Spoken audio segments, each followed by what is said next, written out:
The Ranger family has grown grain, cattle and sheep on the same land for more than 120 years. Diversification has provided options, until faced with weather uncertainty.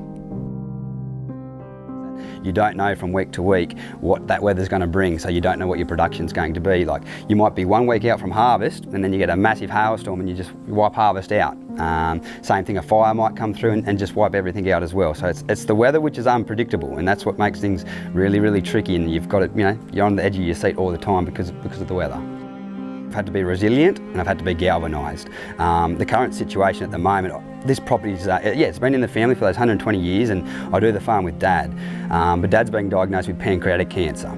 So I've been on my own all year, day in, day out. So it'd be a 5 a.m. ride, and I race the sun up, and then I set with the sun at 6 p.m.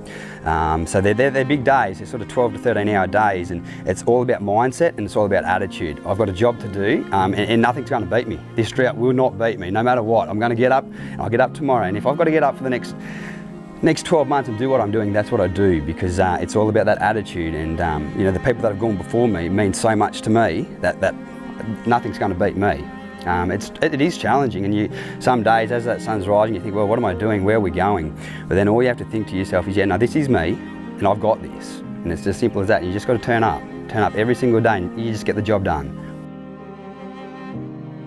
Wool production was down this year simply because sheep production was down. We've gone from running about that sort of 500 to 600 sort of merino ewes to our numbers just being a click over 400. And then what's really disappointing for us as well, our lambing season is only half as well. So we've gone from 500 or 600 lambs to 250, 300 lambs as well, which it doesn't bite now, but it will bite in 6 months' time when they're ready to sell, because we'll only have half as many to sell. The quality of the wool, it's okay, but it's the quality of the sheep that aren't fantastic, just because they've been hit by the drought and there's nothing for them to eat. So it's been quite hard for the sheep indeed. By trade, I'm actually a school counsellor, and I'm engaging in postgrad psychology work, and just about to finish my 9th year of uni. And that's all by distance ed. So my days, like I just stipulated, 5 a.m. we start, and we're home by sort of tea time. We'll have something to eat, and then after tea, it's study until I fall asleep. Now this routine's been in sync since all year, since Dad's been crook, he was diagnosed earlier in the year. So it's been very, very tiring, very, very challenging. So the experience, it's been damning, and it's been challenging, but it's also been quite positive, because I found stuff within myself that I didn't think I had.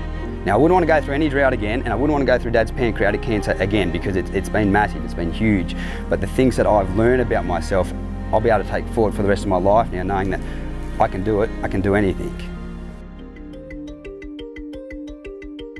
Community means everything, because being humans, we are social beings, and we do rely on each other for support. And it's not until you go through something like this that you just realise what community can do and what they're capable of doing. Like the generosity of everybody, phone calls from the churches, phone call from local organisations in town. It's just been absolutely phenomenal. And what it does, it gives you a sense of belief, and gives you, what, I can do this because people are behind me. There's been some very, very dark days out on the stock route. We've done 90 plus days on the stock route, like I said, all day, every day, no breaks. And the demons come and they play havoc, and they think, like I said, what are you doing here, and how long is this going to go on for? Then here comes Mega Farm Rescue, and it just gives you a really positive outlook, and so you get excited, you get a purpose again, and you get like, let's do this is going to be awesome. So community, without community, this drought, I wouldn't like to know where a lot of farmers would be, because it is that support of everybody. And I mean not just local community, I mean like interstate as well, and cities like you look at Sunrise and Woolworths and all those that are donating big money. It's making a big difference. It's making a huge difference, and it's just so refreshing, and just warms your heart. It really does, that people care. It's just beautiful, it is so nice. So I'm on a community radio station in Forbes. It's Valley FM, if we give it a little bit of a plug, 97.9. So it's purely community radio, and I've been there for 12 years. I just do a Saturday afternoon country program from 4 to 6 p.m. I like helping. So it's just my little bit to say, well, thank you very much, and this is what I can do for you. And it makes me feel great. Mega Farm Rescue was all about giving back to community. But when a team of volunteers showed up on Mark Ranger's farm and got to work, he was overwhelmed. We got Karen and Susie. Karen's from Melbourne and Susie's from Sydney, and yeah, they've come up for the week too. One with their husband and one with their dad, and yeah, like they were out on the dingo, mini dingo all day yesterday. They were sweating and they were busting themselves, but they didn't stop.